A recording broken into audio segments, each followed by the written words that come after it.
Here we are, lockdown number 3, at least in the UK at the minute. Like every good trilogy, it's been an adventure going through this.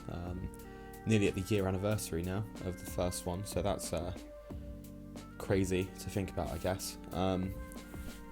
But what I wanted to sort of touch on today is, if you're like me and you find you've got a lot more time now with lockdown, again, you might have more time to sort of focus on tracks, music, things like that, and you might be finding yourself getting stuck in the producer rut that's classic. You know, you've got a 16-bar loop going of a track.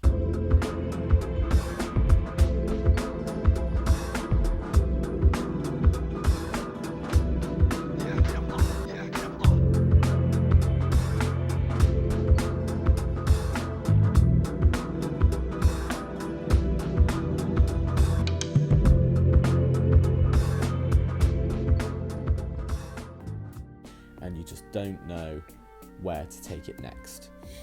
So the idea that I've got, for you at least, it's pretty revolutionary, better than any piece of software, theory, plugins or anything, and it's one of these, a notebook and pen. So the reason I sort of want to talk about this, as boring as it seems, is that this is what has allowed me to finish all of these tracks and this current project I'm on, and I think it could be really helpful to other producers as well.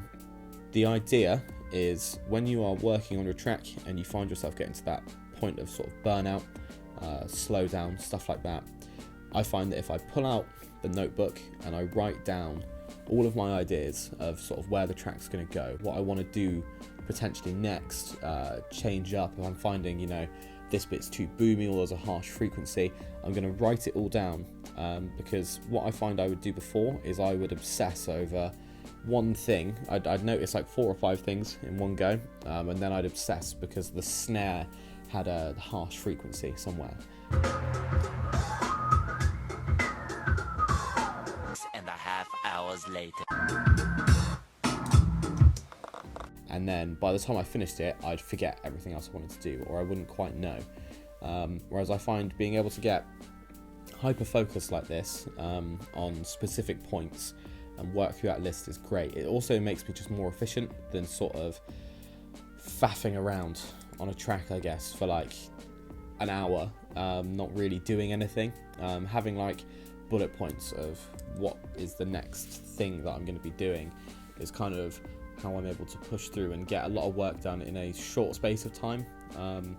I find that I work less hours now on the music, because I sort of give myself these very clear points and deadlines and I work through it, and I think it's the best way to do it, hands down. Like, there's no point sort of just sitting and playing around with ideas, not really having a clear direction for hours, when you could sort of write it all down instead. So seems quite basic, a bit of a cop-out idea for a video, I guess, but I still feel like there's a lot of people who aren't doing something like this, and I think just, even if it may not be for everyone, but just give it a go on your next project. If it didn't work, come back, dislike the video, whatever you want to do, but just try it once. Like I say, I've only been doing this for like 2 weeks, 3 weeks, and it's helped me so much that I know that it's now going to be part of my process every single time. And when I can start getting back into studios with artists and stuff, the book is going to be right by my side all the time, because it just feels better than typing it on a notes page as well. There's something about physically writing it down and ticking it off, which just kind of not pro, but it must trigger something in your brain, I think. But if you want more tips and breakdowns and ideas and stuff, follow the channel, follow me on Instagram and everything as well. I've got a little EP coming out in sort of beginning to mid-February, so there's going to be some beat breakdowns and stuff on here, some behind the scenes stuff coming up pretty soon, hopefully some little nice animated videos and stuff as well, for the songs. So I'm really excited about all of that, and hopefully you will be too when I can start posting it. But I think that's everything for today. So yeah, if you enjoyed, drop a like, subscribe, and I'll see you next week.